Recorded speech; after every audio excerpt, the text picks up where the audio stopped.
Ang Huling Hiling, Himala sa Maynila.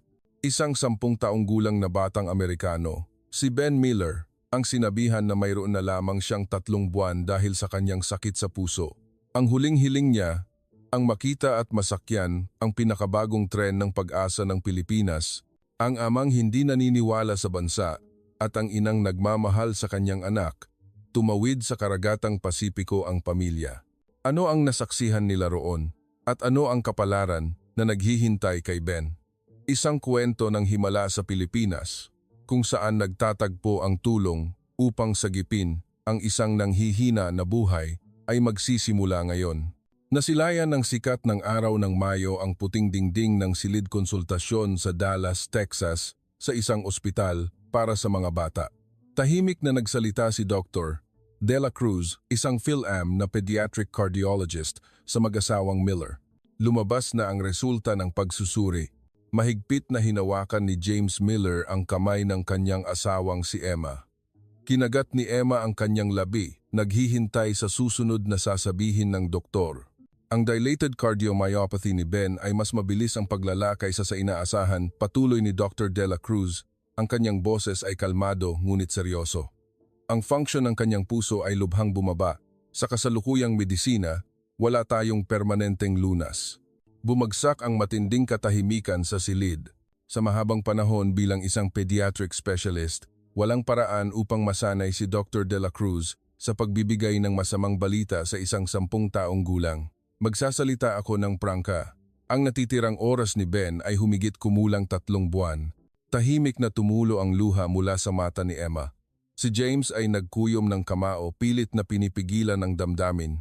Lumaki siya sa mahigpit na ama, isang veterano, kaya ang pagpapakita ng kahinaan ay hindi katanggap-tanggap.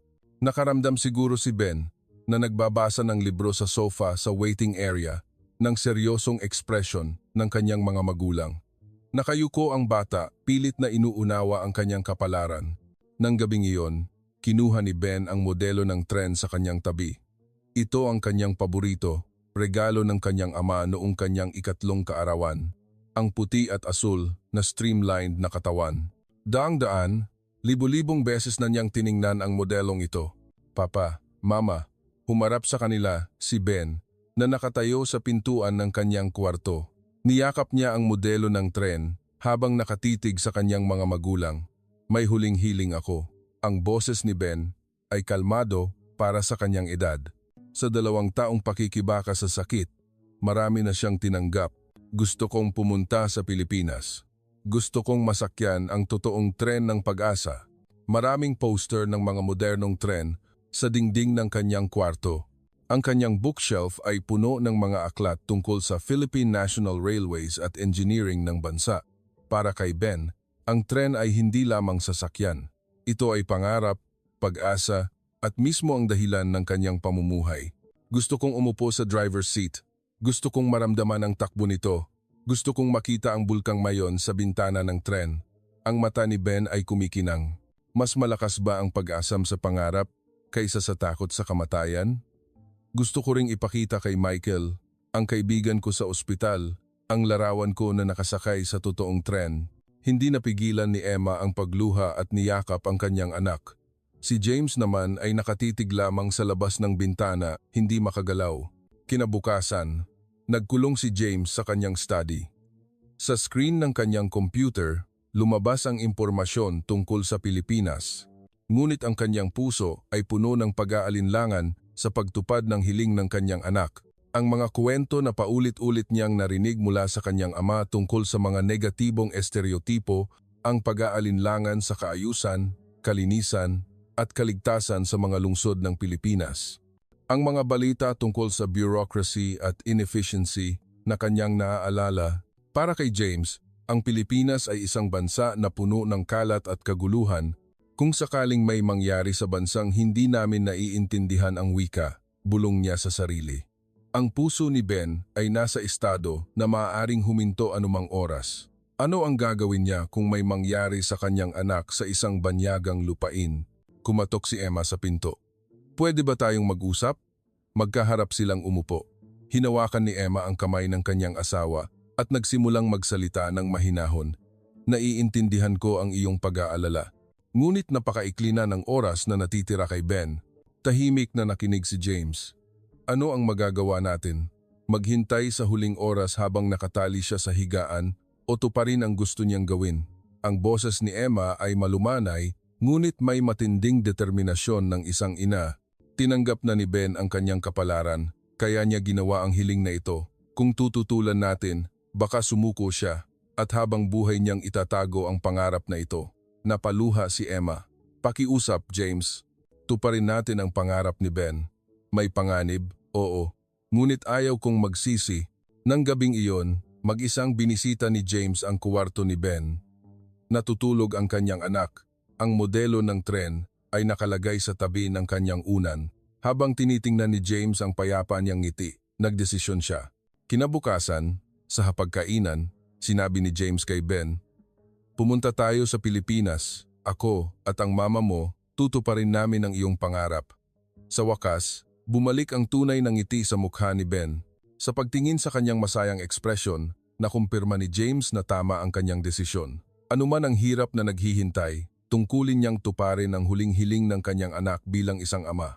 Pagkatapos magdesisyon, bumalik ang pamilya Miller kay Dr. De La Cruz. Nakahanay sa mesa ang makapal na chart ni Ben at reseta. Nagpaplano kaming pumunta sa Pilipinas. Naging seryoso ang mukha ni Dr. De La Cruz. Ang mahabang flight ay magdudulot ng malaking stress sa puso ni Ben, lalo na ang pagbabago ng presyon ng hangin ay mapanganib. Nagpatuloy ang doktor, maingat na pinipili ang kanyang mga salita. Kung magpapatuloy pa rin kayo, sundin ang mahigpit na kondisyon. Sukatin ang oxygen saturation tuwing 2 oras habang nasa flight. Kung bumaba sa 90%, tawagan agad ang flight attendant. Seryosong nagsulat si Emma. Uminom ng tubig paunti-unti tuwing 30 minuto. Limitahan ang aktibidad sa Pilipinas sa loob lamang ng 3 oras bawat araw. Ang pagod ang pinakamalaking stress sa puso. Nagbigay si Dr. De La Cruz ng medical certificate sa Ingles at Tagalog para sa mga emergency, kasama ang listahan ng lahat ng gamot na naisalin sa Tagalog. Sa bahay ng mga Miller, nagsimula ang seryosong paghahanda. Naglista si James ng mga medical facility sa Pilipinas at inilagay sa mapa ang mga ospital na malapit sa Ninoy Aquino International Airport. Inayos ni Emma ang medical supplies, thermometer, blood pressure monitor, portable oxygen tank, at maraming gamot. Halos kalahati ng kanilang suitcase ay napuno ng medical equipment. "Papa, huwag kang mag-alala ng husto. Ayos lang ako," sabi ni Ben sa kanyang ama. Lumingon si James at bahagyang gumaan ang kanyang loob sa positibong ngiti ng kanyang anak. Nag-book sila ng business class ticket upang makahiga si Ben at madaling matugunan ang emergency. Gabi bago umalis, inihanda ni Emma ang paboritong pagkain ni Ben. Fried chicken, mashed potatoes, at apple pie. Habang kumakain ang pamilya, bawat isa ay nagdarasal sa kanilang puso. "Hindi ko makakain ng luto ni Mama sa loob ng ilang araw," malungkot na sabi ni Ben. "Pero narinig ko na maraming masasarap na pagkain sa Pilipinas. Excited na ako." Kinaumagahan, nagtipo ng mga kamag-anak at kaibigan sa paliparan ng Dallas. Ang mga taong nakakaalam ng sakit ni Ben ay nakatingin sa pamilya na may halo-halong emosyon. "Mag-ingat kayo, kumuha kayo ng maraming larawan." Niyakap ng kapatid ni James si Ben. Nagpaalam si Ben sa bawat isa, pilit na pinipigilan ng luha. Maaaring ito na ang huli. Ang damdaming iyon ay bumigat sa puso ng lahat. Pagkatapos ng check-in, sinuri ni James ang mga medical supplies sa huling pagkakataon. Ang gamot ay nasa carry-on. 2 kopya ng medical certificate. Kumpleto ang listahan ng emergency contacts. "Papa, ayos na. Kumpleto na ang lahat," sabi ni Ben habang hawak ang kamay ng kanyang ama at ngumiti. Habang papunta sa boarding gate, huminto si Ben at lumingon. Kumaway siya ng malaki sa mga naghahatid. "Salamat, lahat. Magpapagaling ako. Babalik ako ng malusog." Ang boses niya ay umalingaw-ngaw sa lobby ng paliparan. Ang mga naghahatid ay kumaway pabalik, umiiyak. Nang makaupo, tumingin si Ben sa labas ng bintana. "Papa, Mama, magsisimula na ang ating adventure." Hinawakan ni Emma ang kamay ng kanyang anak. "Oo, Ben, ang simula ng ating espesyal na adventure. Nagsimula ang 14 oras na flight. Sinukat ni James ang oxygen saturation ni Ben tuwing 2 oras. Ang mga bilang ay matatag at si Ben ay nanood ng pelikula at nagbasa ng libro. Paminsan-minsan, tinitingnan ni Emma ang kanyang anak habang nakatanaw sa karagatang Pasipiko, ang bansang hindi pa niya nakikita. May pag-aalala, ngunit mas matindi ang pag-asa na matutupad ang pangarap ng kanyang anak.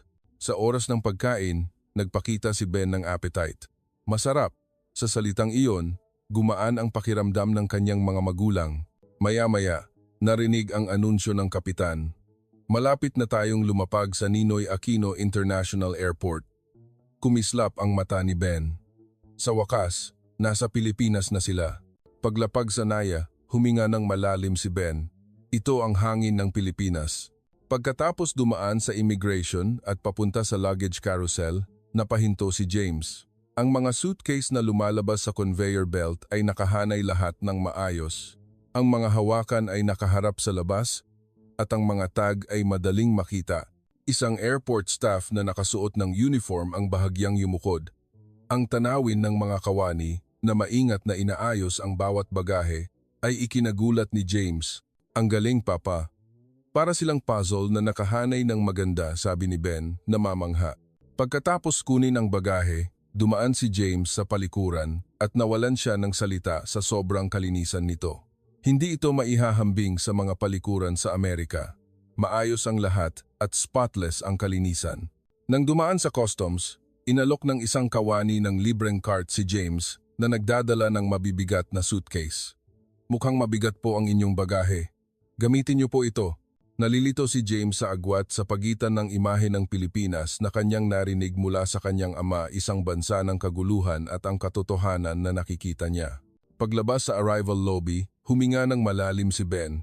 Ang hangin sa Pilipinas ay parang kakaiba. Magsisimula na ngayon ang adventure ng pamilya Miller sa Pilipinas. Pagdating sa kanilang hotel sa Makati, sinalubong sila ng front desk staff na yumukod ng malalim. Maligayang pagdating po. Nagsalita ang kawani sa matatas na Ingles. Habang nagpapatuloy ang check-in, napansin ng kawani ang kalagayan ni Ben. Dahil sa kalagayan ng inyong anak, naghanda kami ng silid sa tahimik na lugar, malapit sa elevator para madaling makagalaw. Nagulat si Emma sa malasakit na iyon. Wala silang sinabing anuman, ngunit isinaalang-alang nila ang kalagayan ni Ben. Pagpasok sa kwarto, muling nagulat si James sa kalinisan at kaayusan. Ang mga tuwalya sa banyo ay nakatiklop ng maganda at ang amenities ay maayos na nakahanay. Papa, tingnan mo, may water bottle. Natuklasan ni Ben ang libreng mineral water sa tabi ng kama. Maingat na ipinaliwanag ng kawani ang temperature setting ng mini refrigerator upang maiimbak ang gamot ni Ben. Kung mayroon po kayong anumang tanong, huwag po kayong mag-atubiling tumawag sa front desk. Pagkatapos mag-impake at magpahinga, tinanaw ni Emma ang Maynila mula sa bintana, matatayog na gusali at maayos na tumatakbo ang mga sasakyan.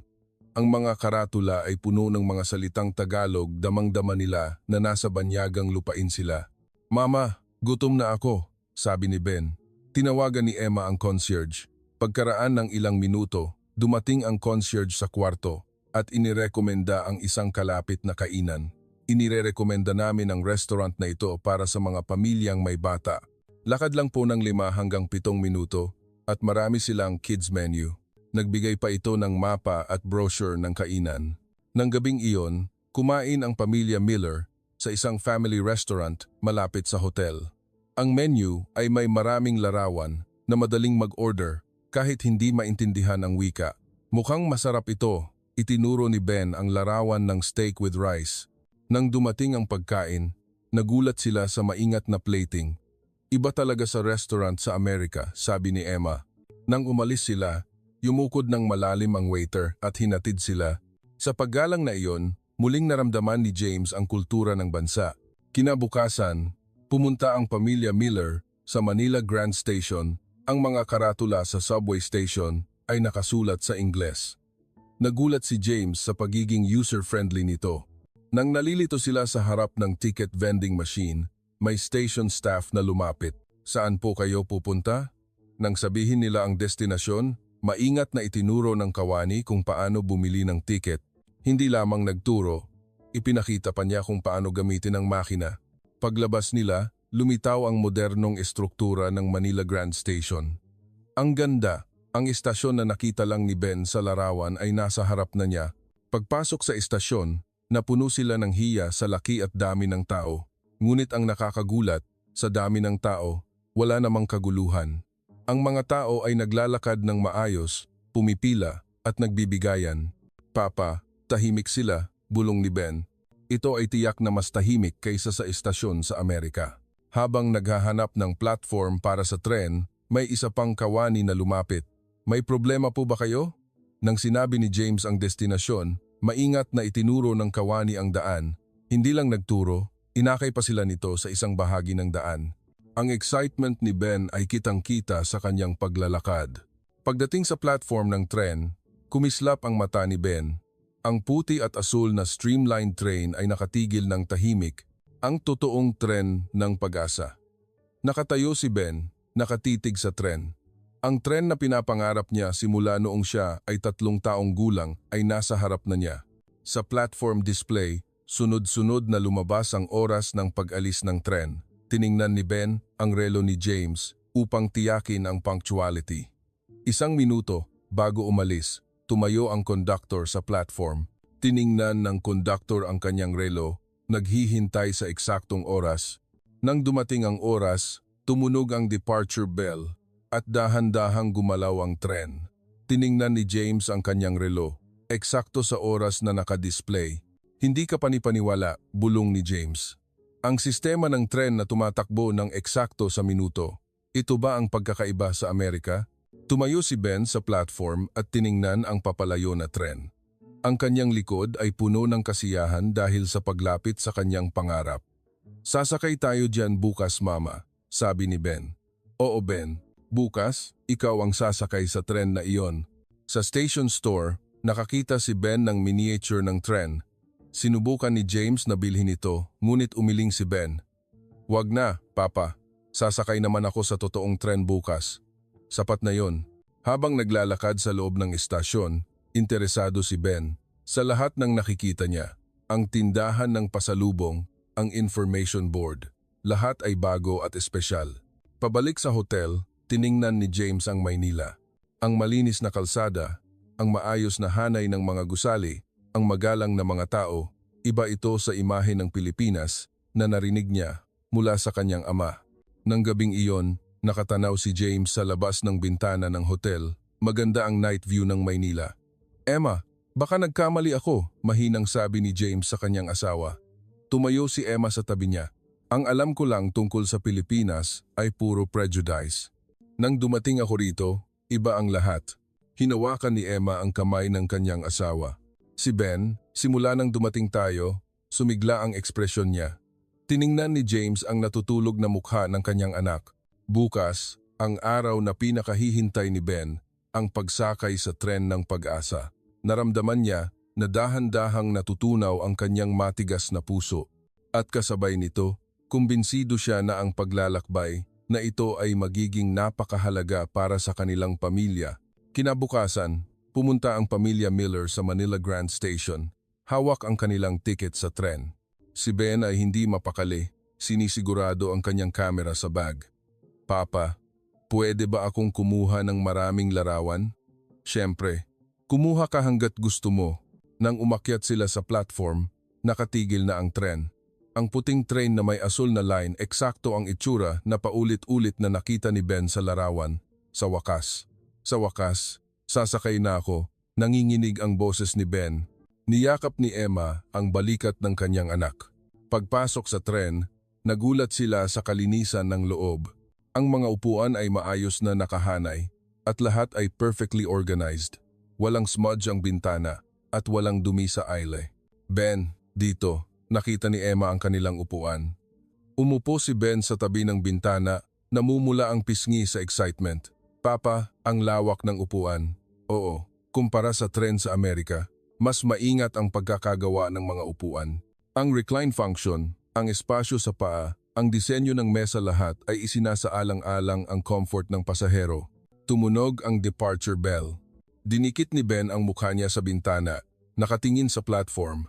Dahan-dahang gumalaw ang tren. Gumagalaw na.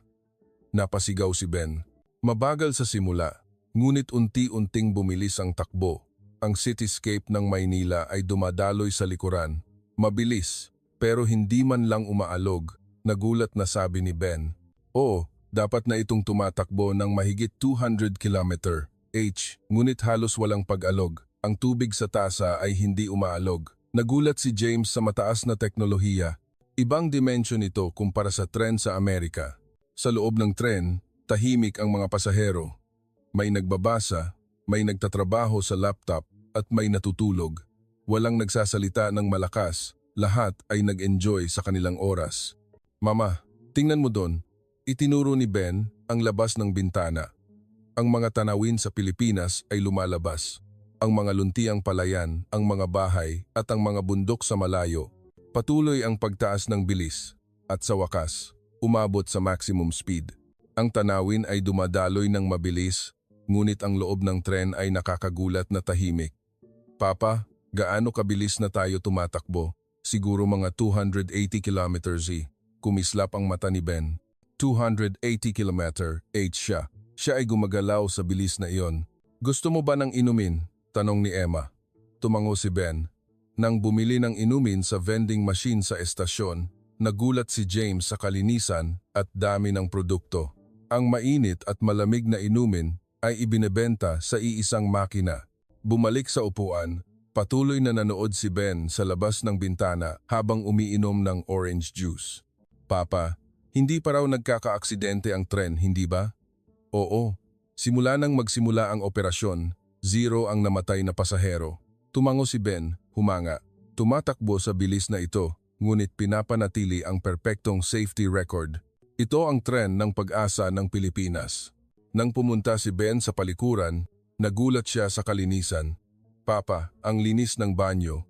Hindi man lang madumi kahit tumatakbo tayo. Pareho ang naramdaman ni James. Tumatakbo sa 280 kilometers, ngunit ang palikuran ay perpektong malinis. Pagbalik sa upuan, may kinuha si Emma mula sa maliit na bag. Ben, gutom ka na ba? Ang inabot ni Emma ay binalot na pagkain na binili niya sa Maynila. Nang buksan ang balot, lumabas ang magandang pagkain. Wow!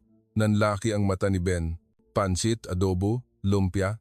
Kakanin bawat isa ay maingat na inihanda parang art piece. Kinuha ni Ben ang chopsticks at tinulungan sana ni James. Ngunit si Ben ay nagsimulang gumamit ng chopsticks ng magaling. Masarap. Lumawak ang ngiti sa mukha niya. Hindi niya inakala na ang takeout food ay magiging ganito kasarap.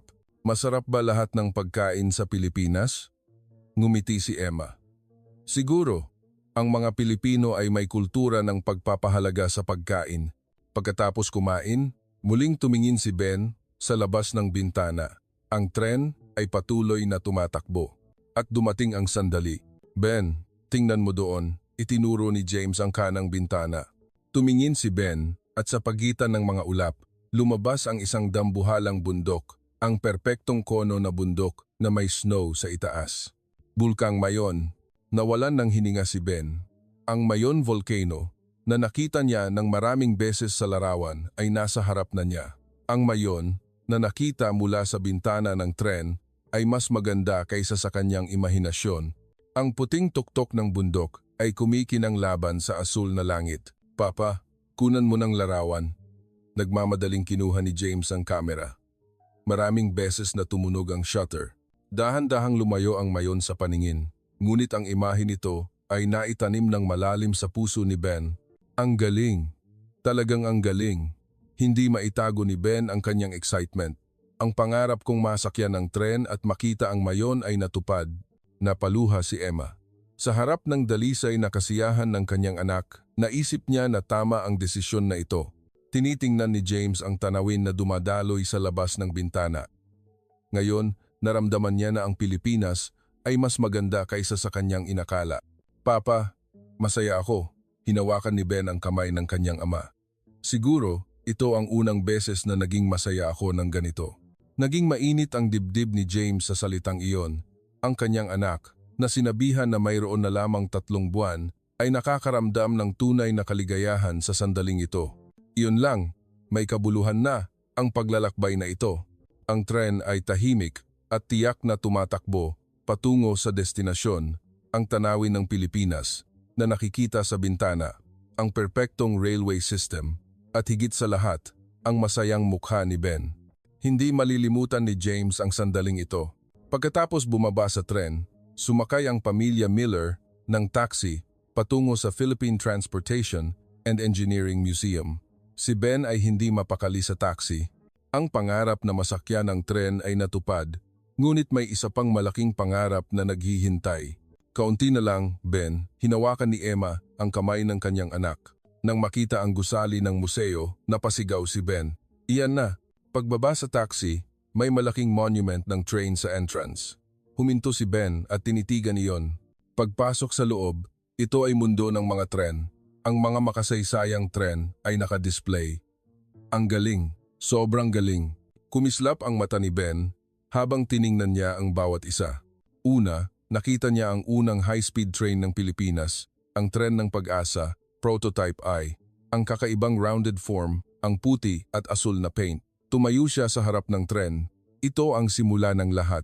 Ang display panel ay nagpapakita ng mga kwento noong unang operasyon. Sunod, pumunta sila sa mga modelo ng tren na nagpapakita ng teknolohiya ng bawat panahon. Kumuha si Ben ng larawan ng bawat isa, binasa ang paliwanag at inaral ang kasaysayan. Papa, tingnan mo, ang modelong ito raw ang unang tren na umabot sa 300 km/h.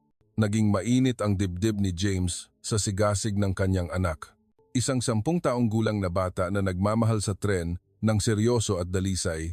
Sa harap ng pinakabagong tren ng Pag-asa, N-Series, nagtagal si Ben, ang magandang streamlined design. Ang tren na puno ng pinakabagong teknolohiya. Ito ang sinakyan natin ngayon, di ba? Oo, Ben. Pagkatapos tingnan ang lahat ng display, pumunta si Ben sa train simulator area. May simulator na gumaya sa totoong driver's seat. Ngunit sa kabila ng pagiging araw ng trabaho, may mahabang pila sa harap ng simulator. Papa, ang daming tao. Pumila si Ben sa dulo. Nag-aalala si Emma. Ayos ka lang ba? Hindi ka ba napapagod? Ayos lang, Mama. Ito ang pinakamalaking pangarap ko. Pagkatapos maghintay ng mga 30 minuto, may museum staff, si Ginoong Torres, ang lumapit. Pasensya na sa paghihintay. Ayos lang ba ang kalagayan ng bata? Tiningnan ni Torres si Ben, nag-aalala. Ipinaliwanag ni James ang sitwasyon at nagbago ang ekspresyon ni Torres. Ganun po ba? Sandali lang po. Umalis si Torres at bumalik pagkaraan ng ilang minuto. Pamilya Miller, dito po kayo. Inakay ni Torres ang pamilya sa isang espesyal na area, isang staff-only simulator room. Karaniwan po, ginagamit ito para sa training, ngunit maaari niyo pong gamitin ito ngayon ng espesyal. Nanlaki ang mata ni Ben. Talaga po? Opo. Gusto naming maranasan mo ang pagmamaneho ng tren, sabi ni Torres, nakangiti ng magiliw. Napaluha si Emma. Sa loob ng kwarto, may driver's seat na eksaktong kagaya ng tunay, gauges, lever, buttons lahat ay ginaya. Pakiupo po. Dahan-dahang umupo si Ben sa driver's seat. Sa sandaling iyon, kumislap ang kanyang ekspresyon. Ito ang driver's seat.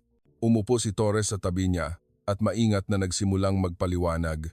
Ito ang master controller. Dito inaayos ang bilis. At ito ang brake. Seryosong nakinig si Ben.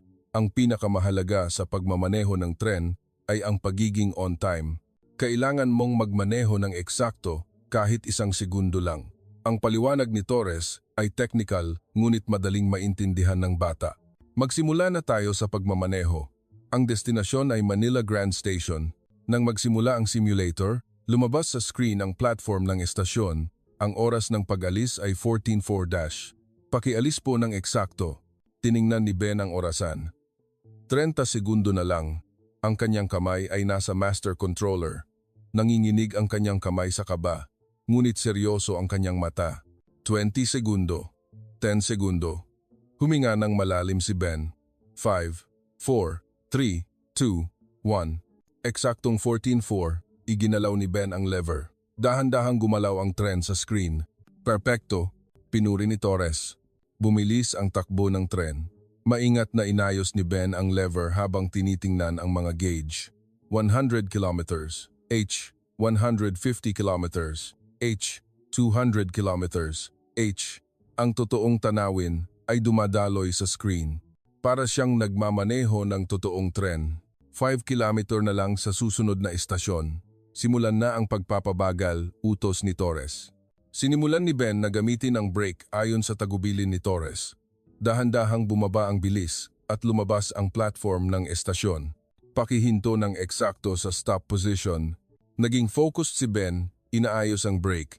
Dahan-dahang bumagal ang tren at huminto. Lumabas sa screen. Stop error, 0 centimeter. Napakaganda. Perpektong paghinto para sa isang first-timer. Pumalakpak si Torres. Pumalakpak din sina James at Emma sa tagumpay ng kanilang anak.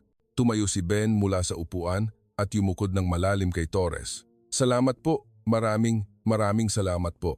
Ngumiti si Torres at hinaplos ang ulo ni Ben. Walang anuman. Masaya kaming naranasan mo ito. Paglabas sa simulator room, lumingon ng maraming beses si Ben. Ang driver's seat ay naitanim pa rin sa kanyang mata. Papa, Mama, pakiramdam ko, naging driver ako ng tren. Ang ngiti ni Ben ay ang pinakamaliwanag na nakita nila. Ben, gusto mo bang kumuha ng litrato? Tanong ni Torres. May life-sized monument ng trainhead sa labas ng museo. Gusto ko po.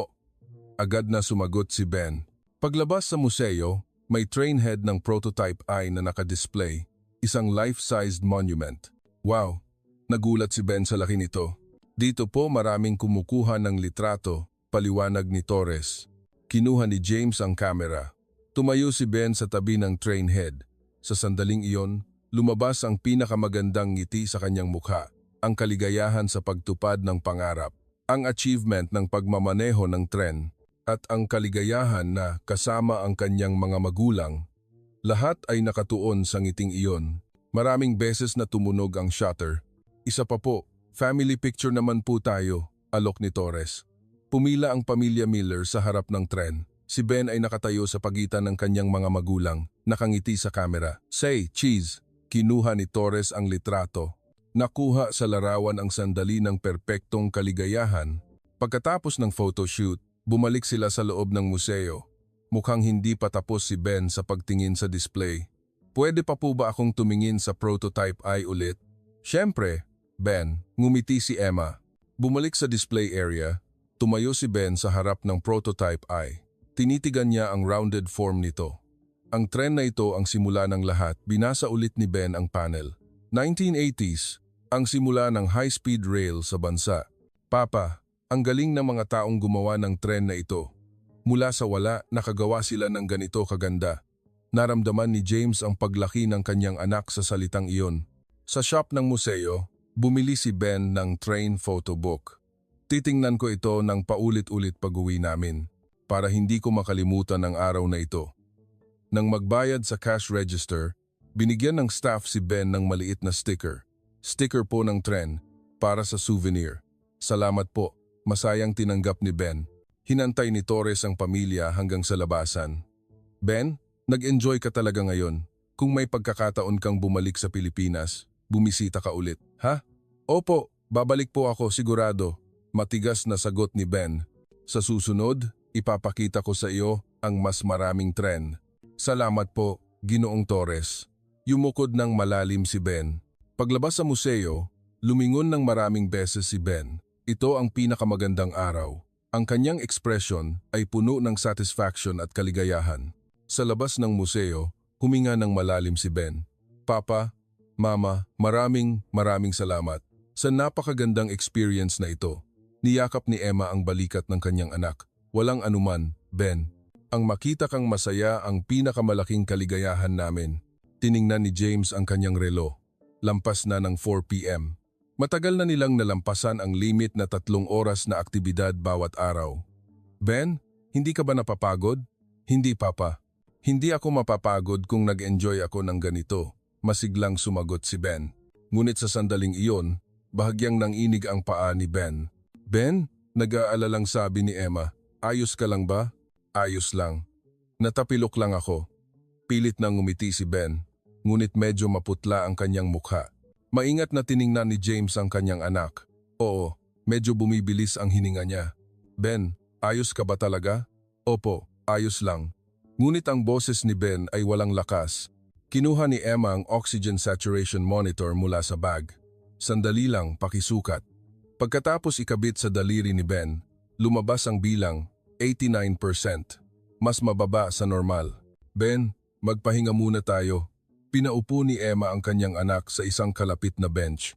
Umupo si Ben at hinawakan ang kanyang dibdib. Mama, masakit ang dibdib ko. Nagbago ang ekspresyon ni Emma. James, agad na naunawaan ni James ang pagiging seryoso ng sitwasyon. Ben, huminga ng malalim, dahan-dahan lang. Sinubukan ni Ben na huminga ng malalim ayon sa sinabi sa kanya. Ngunit hindi niya magawa. Hindi ako makahinga. Lalo pang pumutla ang mukha ni Ben. Nagmamadaling kinuha ni Emma ang gamot. Ben, inumin mo ito. Ngunit nanginginig ang kamay ni Ben at hindi niya mahawakan ang gamot. Sa sandaling iyon, bumagsak ang katawan ni Ben. Agad na inalalay ni James ang kanyang anak. Bukas ang mata ni Ben ngunit hindi nakatingin sa kung saan. Ang kanyang labi ay nagsimulang maging asul. Papa, Mama, narinig ang mahinang boses ni Ben. Train, salamat. At sumara ang mata ni Ben. Ben, umalingaw-ngaw ang sigaw ni Emma sa labas ng museo. Nawalan ng malay si Ben. Niyakap ni James ang kanyang anak habang sumisigaw sa paligid. Tulungan niyo po ako, nahimatay po ang anak ko. Ang sigaw na iyon ay umabot sa tenga ng mga tao sa paligid ng museo. Ang unang lumapit ay isang museum staff. Anong nangyari? Agad na naunawaan ng kawani ang sitwasyon sa pagtingin kay Ben. Tatawag po ako agad ng ambulance. Nagsimulang makipag-ugnayan ang kawani sa radio. Dito po sa main entrance, may emergency. May batang nawalan ng malay. Tumawag po ng ambulance agad. Maraming tao sa paligid ang lumapit. Sa kanila, may isang babae. Ako po ay nurse. Hayaan niyo po akong tumulong. Mabilis na lumapit ang babae kay Ben. Pakihiga po ang bata sa lupa. Sinunod ni James ang sinabi sa kanya at inihiga si Ben sa lupa. Hinawakan ng nurse ang leeg ni Ben at sinuri ang pulso. May pulso. Mahina pa rin ang hininga. Ang kalmado na boses ng nurse ay bahagyang nagpakalma sa tensiyon sa paligid. Pakisabi po ang medical history ng bata. Dilated cardiomyopathy. Sinabihan na mayroon na lang siyang natitirang oras sa Amerika, nanginginig na sumagot si James. Naging seryoso ang ekspresyon ng nurse. Malamang po heart failure, kailangan nating isecure ang airway. Hinawakan ng nurse ang baba ni Ben at binuksan ang airway. Hinawakan ni Emma ang kamay ng kanyang anak. Ben, pakiusap, imulat mo ang mata mo. Ang luha ay dumaloy sa kanyang pisngi. Ang isa pang passerby ay nag-alis ng kanyang jacket at ipinantakip kay Ben. Mas mabuting panatilihin ang temperatura ng katawan. Salamat po, sabi ni Emma, nanginginig ang boses. Muling lumapit ang museum staff. Ambulance po ay darating sa loob ng 5 minuto. 5 minuto, naramdaman ni James na ang oras na iyon ay isang kawalang hanggan. Patuloy na sinusubaybayan ng nurse ang kalagayan ni Ben. Bumababa po ang respiratory rate. Maaari po bang sukatin ang oxygen saturation? Nagmamadaling kinuha ni Emma ang oxygen monitor mula sa bag. Ito po, ikinabit ng nurse ang device sa daliri ni Ben. Lumabas ang bilang 82%. Mapanganib na level po. Sa salitang iyon ng nurse, nawalan ng kulay ang mukha ni Emma. Pakiusap, umatras po kayo ng kaunti? Agad na umatras ang mga tao. Ang museum staff ay nagsimulang mag-secure ng espasyo para sa ambulance. Napanood ni James ang tanawin na ito at naantig ang kanyang puso. Iba't ibang Pilipino na hindi niya kilala ay pilit na tumutulong sa isang batang Amerikano na hindi nila naiintindihan ang wika. Emma, ang mga taong ito. Bulong ni James sa kanyang asawa. Tumango si Emma. Lahat sila gustong tulungan si Ben. Kinakausap ng nurse si Emma. Ina, pakiusap. Kausapin niyo po ang inyong anak. Kahit wala siyang malay, baka naririnig niya ang inyong boses. Inilapit ni Emma ang mukha niya sa tenga ni Ben. Ben, si Mama ito. Naririnig mo ba ako? Hindi ka nag-iisa. Si Papa, si Mama, at ang daming tao ang tumutulong sa iyo. Ang boses ni Emma ay nanginginig, ngunit puno ng pagmamahal. Kaya, lumaban ka. Huwag kang susuko. Tiningnan ni James ang kanyang asawa at anak, at naramdaman niya ang kanyang kawalan ng lakas. Bilang isang ama, Wala siyang magawa. Magdasal lang. Sa sandaling iyon, may nagbago sa puso ni James. Bago siya pumunta sa bansang ito, hindi siya naniniwala sa Pilipinas. Ang mga kwento ng kanyang ama tungkol sa kaguluhan, ang mga nakita niya sa media, lahat ay prejudice. Ngunit, ano ang nangyayari sa harap niya? Iba't ibang Pilipino ang ginagawa ang lahat para sa isang batang Amerikano. Ang nurse ay nagbigay ng first aid, inalay ang kanyang araw. Ang mga passerby ay nagbigay ng kanilang damit. Salamat po, yumukod si James sa mga tao sa paligid. Maraming salamat po. Ang mga salitang iyon ay nagmula sa kaibuturan ng kanyang puso. Mula sa malayo, narinig ang tunog ng sirena. Ambulance na po. Gumawa ng huling pagsusuri ang nurse. Nanatili ang hininga. Mahina pa rin ang pulso. Pagkaraan ng ilang segundo, huminto ang ambulance sa harap ng museo, bumukas ang pinto sa likod, at tumakbo ang mga paramedic na may stretcher. Nasaan po ang pasyente? Dito po, itinaas ng nurse ang kanyang kamay. Agad na sinuri ng mga paramedic ang kalagayan ni Ben. 10 taong gulang na bata. Mababa ang level ng malay. Mahina ang hininga. May cyanosis. Inihanda ng isa pang paramedic ang medical equipment. Ipinaliwanag ng nurse ang nangyari. Nawalan ng malay mga 5 minuto na ang nakalipas. Na-secure ang airway at nanatili ang hininga. 82% ang oxygen saturation. Naiintindihan. Ikinalat ng paramedic ang oxygen mask sa mukha ni Ben. Sa wakas, inabot ni James ang medical certificate. Dilated cardiomyopathy po. Ito ang certificate. Tiningnan ng paramedic ang certificate sa Tagalog. Naiintindihan. Ia-admit po namin agad. Inilagay si Ben sa stretcher. Nagsimula na ang paghahanda para sa IV drip. Pakisakay po ang mga magulang, sabi ng paramedic kina James at Emma. Bago gumalaw ang stretcher, tumakbo si Emma patungo sa nurse. Maraming salamat po. Ngumiti ng magiliw ang nurse. Walang anuman po. Nagdarasal po ako para sa paggaling ng inyong anak. Yumukod din si James sa museum staff. Salamat po sa inyong lahat. Dinala si Ben sa ambulance. Sumakay din sina James at Emma sa loob. Nang sumara ang pinto sa likod ng ambulance, nagpatuloy ang paramedic sa paggamot. BP 75,048. Heart rate 130. Ang isa pang paramedic ay nakikipag-ugnayan sa ospital. 10 taong gulang na bata, may history ng dilated cardiomyopathy. Level ng malay JCS 20, respiratory rate 15, oxygen saturation 82%. Pinaghihinala ang acute exacerbation ng heart failure. Estimated time of arrival 12 minuto. Gumana ang ambulance. Umalingaw-ngaw ang sirena at bumilis ang takbo ng sasakyan sa kalsada ng Maynila. Sa loob, patuloy na hinawakan ni Emma ang kamay ni Ben. Ben, nandito si Mama. Magiging ayos ka. Tiningnan ni James ang labas ng bintana. Ang museo ay lumalayo. Ilang oras na ang nakalipas, sinesimulate ng kanyang anak ang pagmamaneho ng tren doon at ipinakita ang pinakamagandang ngiti sa kanyang buhay. Ngayon, siya ay nasa bingit ng buhay at kamatayan. Kalmado na nagpapatuloy ang paramedic sa paggamot. Tumaas ang oxygen saturation sa 87% dahil sa oxygen supply. Ang vital signs ay nagiging stable. Ang teamwork ng mga paramedic ay perpekto. Tinanong ni Emma ang paramedic, "Magiging ayos po ba ang anak ko?" Sumagot ang paramedic ng may magiliw na ekspresyon, "Ginagawa po namin ang lahat ng aming makakaya. Sa ospital po, aalagaan siya agad ng mga specialist." Sa salitang iyon, nakakita si Emma ng kaunting pag-asa. Patuloy na dumadaan ang ambulance sa mga traffic light. Ang ibang mga sasakyan ay nagbibigay daan. 7 minuto na lang, sabi ng paramedic. Kinuyom ni James ang kamao. 7 minuto. Ang mahabang 7 minuto na nakasalalay sa buhay ng kanyang anak ay magsisimula na. Ang Maynila na nakikita sa bintana. Ang mga taong humihinga. Ang mga taong naglalakad. Ang mga taong sumasagip sa kanyang anak sa lungsod na ito. Patuloy na nagdarasal si James sa kanyang puso. Diyos ko, pakiusap, tulungan niyo po ang aking anak.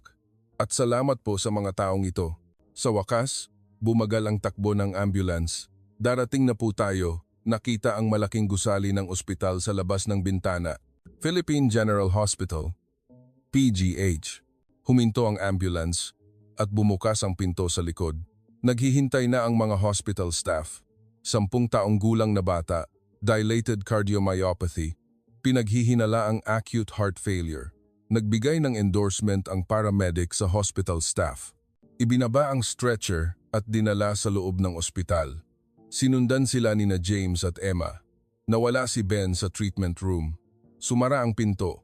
Tumayo silang dalawa sa harap ng pinto. Ang bagong laban upang sagipin ang buhay ni Ben ay magsisimula na. Pagdaan sa entrance ng ospital, pinalibutan ng medical team na naghihintay si Ben. Dito po, sa direksyon ng nurse, dinala si Ben sa emergency treatment room. Tumigil sina James at Emma sa hallway. Dito po muna kayo maghintay, mga magulang, sinubukan ng isa pang nurse na dalhin sila sa waiting space. Ngunit sa sandaling iyon, lumabas ang isang babaeng doktor mula sa treatment room. Kayo po ba ang pamilya Miller? Lumapit ang doktor na nakasuot ng puting coat, kalmado ang ekspresyon. Ako po si Dr. Elena Reyes. Ako po ang cardiothoracic surgeon. Pinaupo ni Dr. Reyes ang mag-asawa. Una po, pakikumpirma ang kasalukuyang kalagayan ni Ben. May dala po ba kayong medical certificate? Inabot ni James ang certificate mula sa ospital sa Amerika. Mabilis na tiningnan ni Dr. Reyes ang Ingles at Tagalog na kopya, dilated cardiomyopathy. May prognosis na 3 buwan. Inoperable daw po sa Amerika. Ang boses ni Dr. Reyes ay kalmado, ngunit ang kanyang mata ay seryoso. Sandali lang po. Sasabihin ko sa inyo ang resulta ng pagsusuri. Bumalik si Dr. Reyes sa treatment room. Umupo sina James at Emma sa upuan sa hallway. Dahan-dahang gumagalaw ang kamay ng orasan. Lumipas ang 10 minuto. Bumukas ang pinto ng treatment room at lumabas si Dr. Reyes. Ang kalagayan ni Ben ay napakaseryoso. Ang heart function ay mabilis na bumababa. Sa ganitong sitwasyon, 48 oras na lang ang kaya niya. Nawalan ng kulay ang mukha ni Emma. Pero, mayroon bang paraan? Direktang tiningnan ni Dr. Reyes ang mata ng mag-asawa. Mayroon po, surgery. Nagulat si James. Surgery? Pero, sabi ng doktor sa Amerika, imposible. Oo, napakahirap na surgery po talaga. Ngunit, ang aming ospital ay may pinakabagong teknolohiya at experienced team. Ang boses ni Dr. Reyes ay may tiwala. Bata pa ang puso ni Ben. Malaki pa ang posibilidad na gumaling. Ngunit, pinili ni Dr. Reyes ang kanyang mga salita. Ang success rate ay humigit kumulang 60%, mataas ang risk. Pero kung hindi namin siya ooperahan, ilang araw na lang ang buhay ni Ben. Nagkatinginan sina James at Emma. 60%, hindi mataas. Ngunit kung walang gagawin, 0 ang posibilidad. Doktora, nanginginig na tanong ni Emma, talaga po bang masasalba niyo ang anak ko? Tumango si Dr. Reyes. Gagawin po namin ang lahat. Marami na kaming matagumpay na challenging cases. Sasagipin po namin si Ben. Sa salitang iyon, nagdesisyon si James. Doktora, pakiusap. Sagipin niyo po ang aming anak. Yumukod ng malalim si James. Yumukod din si Emma. Naiintindihan ko po. Magsisimula na kami sa paghahanda para sa surgery. Nagbigay ng utos si Dr. Reyes sa nurse.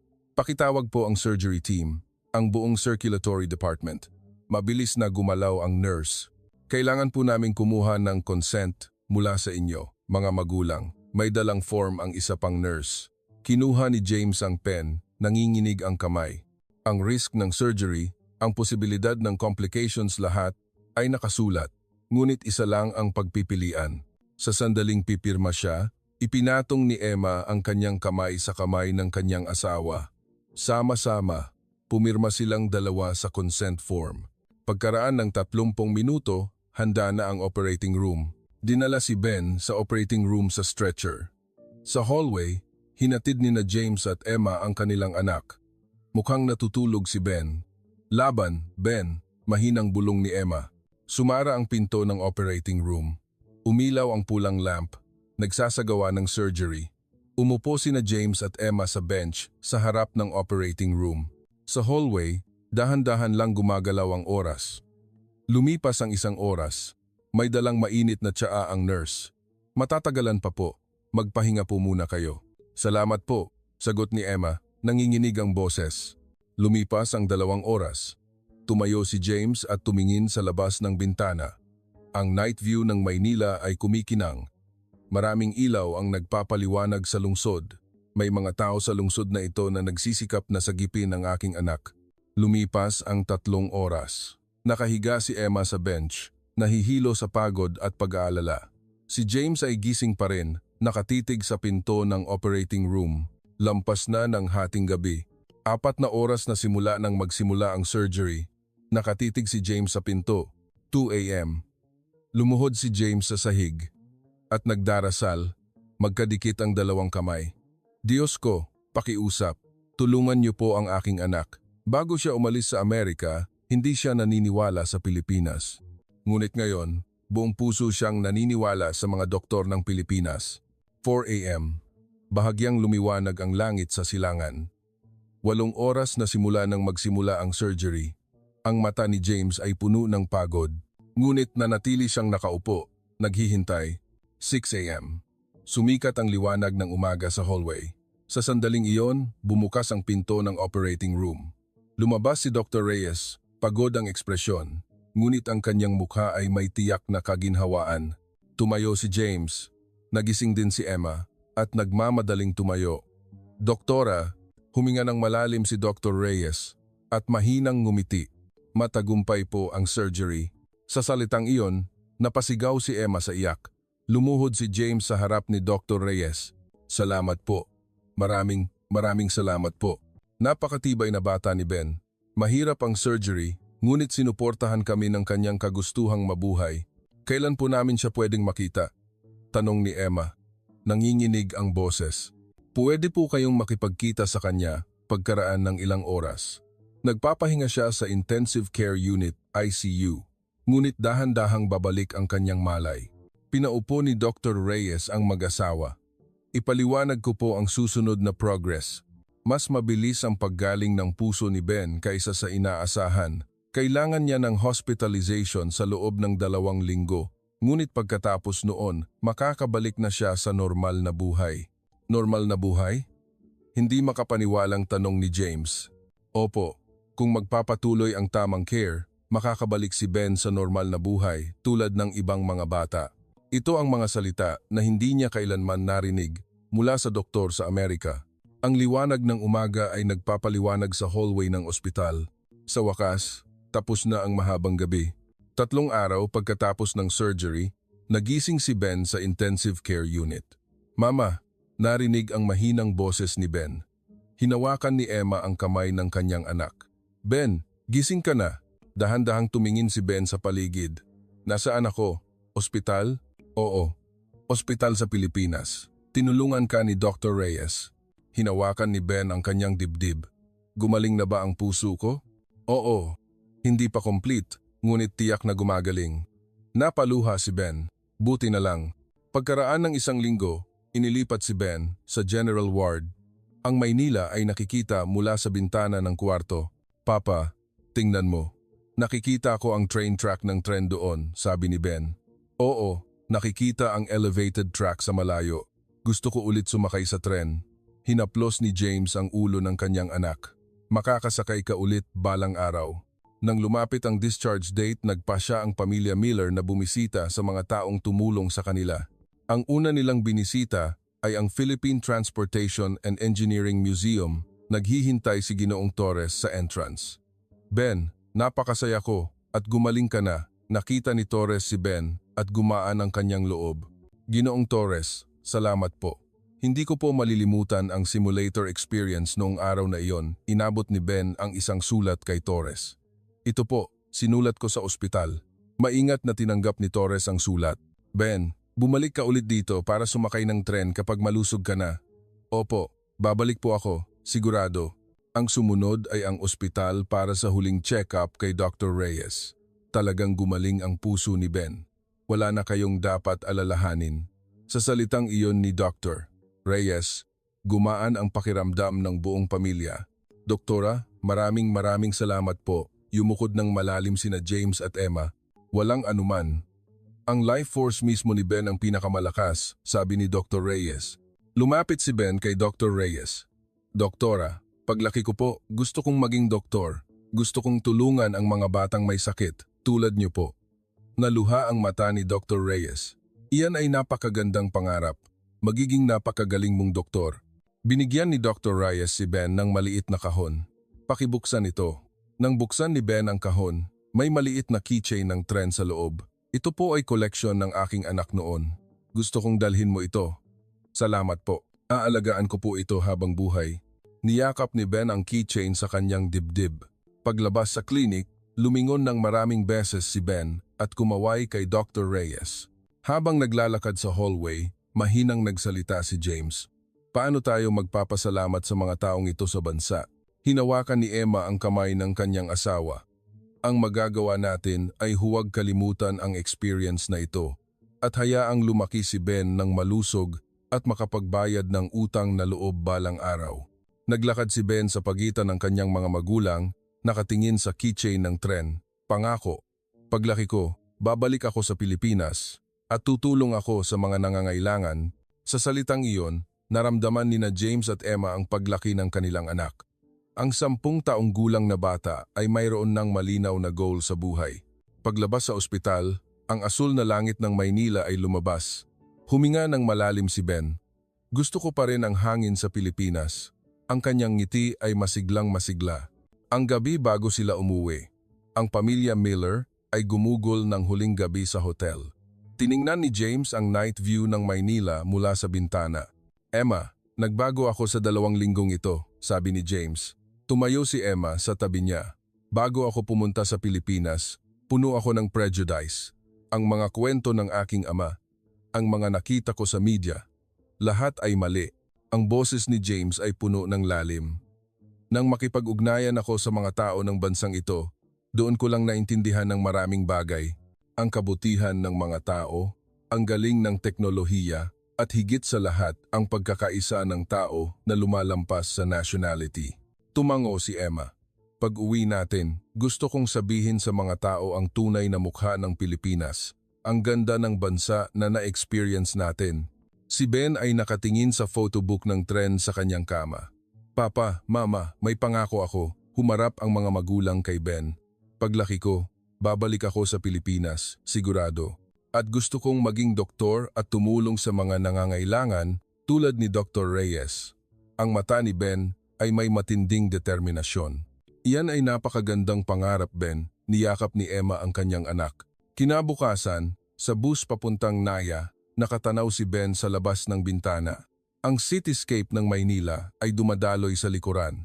Paalam, Pilipinas. Ngunit babalik ako, sigurado. Ang mahinang panata ni Ben ay umalingaw-ngaw sa loob ng bus. Sa departure lobby ng paliparan, gumugol ng huling oras ang pamilya Miller. Inilagay ni Ben sa bag niya ang mga souvenir na nakolekta niya sa Pilipinas. Ang keychain ng tren, ang photobook na binili niya sa museo, ang regalo mula kay Dr. Reyes. Ang lahat ng ito ay treasure ko, narinig ang anunsyo. Tiningnan ni Ben ang huling tanawin ng Pilipinas mula sa bintana ng paliparan. Salamat, maghintay ka. Nang umalis ang eroplano, patuloy na nakatingin si Ben sa labas ng bintana. Ang mga isla ng Pilipinas ay lumiliit. Sa bansang ito, siya ay muling nabuhay. 5 taon na ang lumipas. Si Ben, 15 taong gulang, ay lumaki bilang isang honor student sa high school. Ang dingding ng kanyang kwarto ay may mapa ng Pilipinas at poster ng high-speed train. Sa mesa niya, may mga review materials para sa pre-med exams. Patuloy na nagpadala ng liham si Ben taon-taon sa mga taong Pilipino, kina Ginoong Torres, kay Dr. Reyes. Naguulat siya ng kanyang paglaki at nagpapasalamat. Nagdesisyon po akong mag-aral ng medisina ngayong taon. Gusto kong magtrabaho bilang doktor sa Pilipinas balang araw. Patuloy na ikinukuwento ni James ang kagandahan ng Pilipinas sa mga community gatherings. Maraming Amerikano na nakarinig ng kanyang kuwento ang nagbago ng pananaw sa Pilipinas. Si Emma ay nagsimula ng volunteer work sa ospital. Ang malasakit na natutunan niya sa Pilipinas ay ngayon ay ginagawa na niya. At ngayon, dumating ang isang liham para kay Ben, mula kay Dr. Elena Reyes. Ben, masayang-masaya ako na narinig ko ang pangarap mong maging doktor. Kapag naging doktor ka, magtrabaho tayo ng magkasama sa Pilipinas. Naghihintay kami sa iyong pagbabalik. Habang binabasa ang liham, tumingin si Ben sa labas ng bintana at tiningnan niya ang mapa ng Pilipinas sa dingding at tahimik na nangako. Babalik ako, sigurado. Sa pagkakataong ito, hindi bilang tinutulungan, kundi bilang tumutulong. Ang buhay na ibinigay sa akin sa Pilipinas, gagamitin ko para sa iba. Ang buhay na nailigtas sa Pilipinas ay nagsimulang maghabi ng bagong pag-asa.